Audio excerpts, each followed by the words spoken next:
झा प्रणाम करै छी समस्त मिथिलावासी के। एकटा नचारी गाबऽ जा रहल छी, संग दऽ रहल श्रीमती माला झा।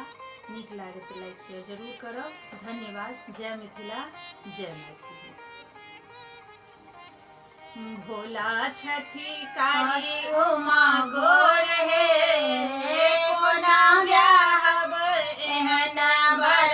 भोला छठी कारी उमा गोर हे, कोना ब्याहब एहन बर।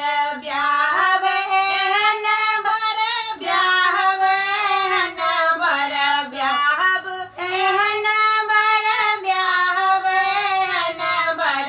भोला छठे बम भोला छठे कारी उमा गोर हे, कोना ब्याहब एहन बर।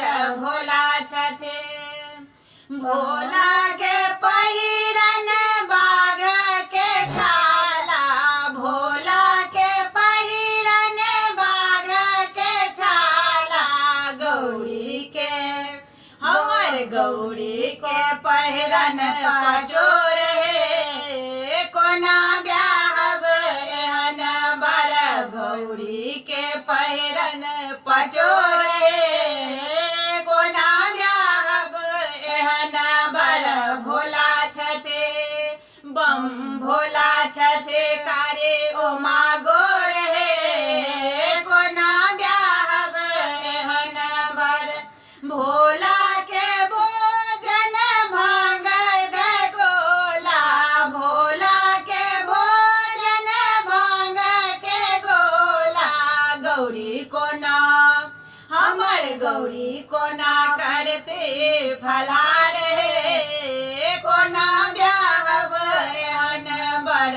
गौरी कोना हमर गौरी कोना करते फलार हे, कोना ब्याहब एहन बर।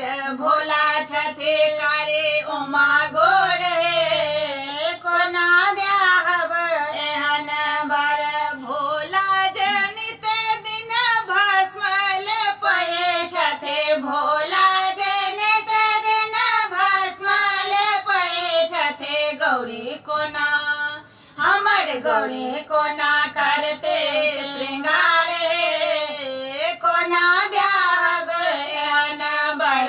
गौरी कोना हमर गौरी कोना करते श्रृंगार हे, कोना ब्याहब एहन बर। ब्याहब एहन बर, ब्याहब एहन बर। भोला छठे कारी उमा गोर